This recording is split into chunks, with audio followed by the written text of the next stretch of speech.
오늘은 코성형 절대 망하지 않는 법에 대해서 절대 정말 제발 좀 하지 마세요. 성형 미인이 아니라 성형인이 될 수가 있어요. 반드시 망한다. 이게 가장 중요한 얘기예요.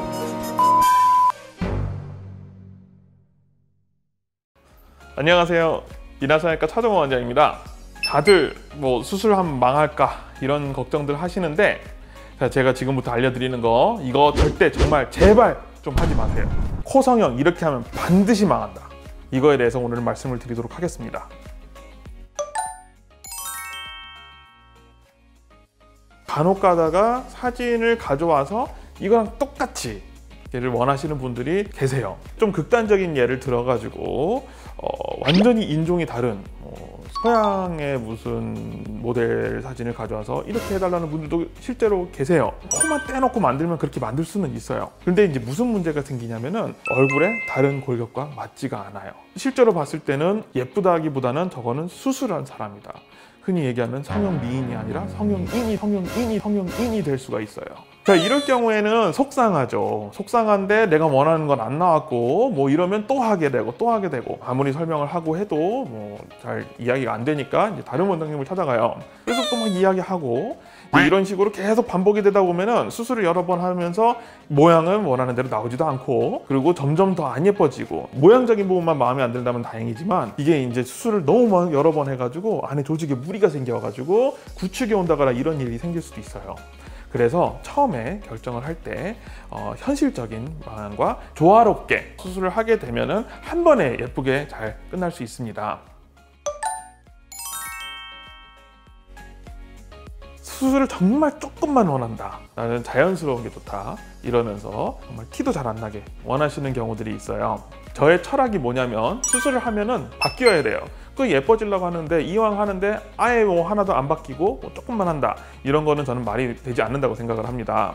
살짝만 하게 되면은 이제 문제가 뭐냐면 수술할 땐 좋다 이거예요. 근데 수술을 하고 서너 시간이면 새로운 모습에 적응도 금방 합니다. 그래서 무슨 일이 생기냐면 정말 살짝만 했다, 흉내만 냈다 이러면 벌써 회복하고 가시면서 약간씩 후회를 하시는 경우들이 있고 좀 더 할 걸 그랬나 이런 생각도 들고 자 이러면은 굉장히 아쉽죠. 어차피 수술하는 절차는 동일하거든요. 너무 과하게 물론 하면 안 되겠지만 너무 변화가 없게 가는 것도 지양해 주시는 게 좋습니다. 그래서 전문가랑 충분한 상의를 통해서 어느 모양과 어느 각도 정도가 제일 적합한 것 같다 이런 결론을 함께 내시고 거기에 맞춰서 잘 가주시면 좋은 결과가 나올 겁니다. 수술 방법을 이미 결정해가지고 오시는 분들이 많으세요. 예를 들어서 코끝만 하고 콧대는 필러로 할게요. 이렇게 말씀하시는 분들이 많은데 코끝만 하게 되면 이제 문제가 뭐냐면 코끝이 좀 넓으신 분들 같은 경우는 전반적인 코의 세팅이 다 넓게 되어 있는데 코끝만 모아주면서 세워주게 되면은 이 밸런스가 깨지죠. 그래서 콧대는 낮은데 코끝만 올라와 있다. 이러면 굉장히 어색해져요. 그래서 콧대에 필러를 넣으면은 어떻겠냐 이렇게 말씀하시는 분들이 계신데 코끝 수술을 하면서 필러를 넣게 되면 필러가 퍼져요 여기저기로.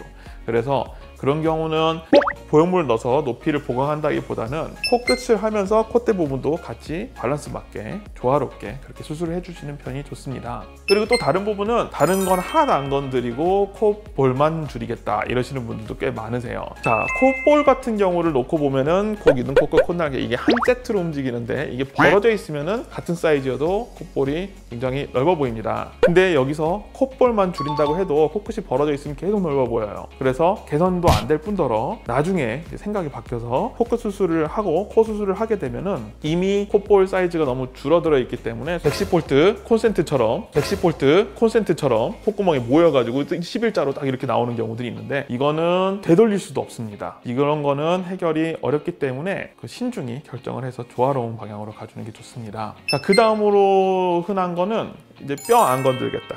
뼈는 안 건들고 콧대 코끝만 하겠다 이런 식으로 말씀하시는 분들이 계신데 매부리가 심하다든지 코뼈 부분이 굉장히 넓으신 분들이 만약에 그냥 수술을 그대로 해버리면은 매부리가 훨씬 더 심해 보일 수도 있고요. 그리고 이렇게 굉장히 넓으셨던 분이 코를 세우거나 해서 하게 되면은 코가 오똑하다기보다는 그냥 코가 커져 버려요. 그래서 할 거는 다 하는 게 좋아요. 그래서 전문가분들께서 잘 설명해 주시는 그 말 잘 들으시고 거기에 맞춰서 수술 받으시면 좋은 결과가 나올 것입니다. 너무 강조하다 보니 식상한 이야기인데 또 말씀을 드리는 이유는 훈련을 하거나 하면은 혈류 순환을 떨어뜨립니다. 말초로 가는 혈관을 차단해요. 그렇게 되면은 상처가 나을 때 염증의 가능성이 기하급수적으로 올라갑니다. 전술도 마찬가지예요. 그래서 처음에 최소 한 달의 기간 동안은 그걸 안 하시는 편이 제일 좋을 것 같아요. 염증이 생기는 경우는 99% 이상은 흡연자라고 보시면 될 것 같습니다. 사람 얼굴을 잘 보면은 양쪽이 동일하게 생긴 사람이 한 명도 없어요. 다 달라요. 안에 있는 내부 조직도 다르고, 그렇다는 얘기는 부은 정도도 다를 거고 붓기 빠지는 속도도 달라요. 그래서 이게 붓기 빠지는 거에 따라서 약간씩 좀 휘어 보일 수도 있고 계속 좀 그런 변화가 있습니다.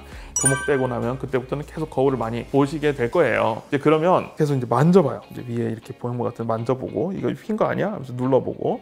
이제 이게 왜 문제가 되냐면 보형물이 들어가고 주변에 딱 붙어야 되는데 이게 계속 움직이게 되면은 보형물이 들어가는 그 공간보다 약간 더 넓게 포켓이 형성될 수가 있어요. 자, 이렇게 되면 보형물이 흔들릴 수가 있겠죠, 나중에.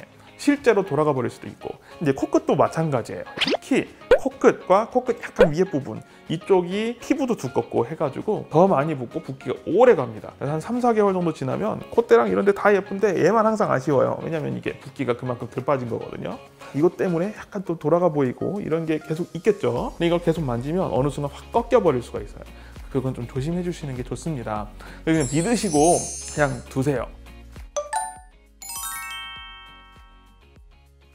이게 가장 중요한 얘기예요. 마음가짐이에요. 긍정적인 마음가짐으로 앞으로 예뻐질 모습을 생각하시면서 수술은 잘 될 거다 이렇게 믿으시고 기다리시면 좋은 결과가 나올 겁니다. 오늘은 코성형 절대 망하지 않는 법에 대해서 말씀을 드렸는데요.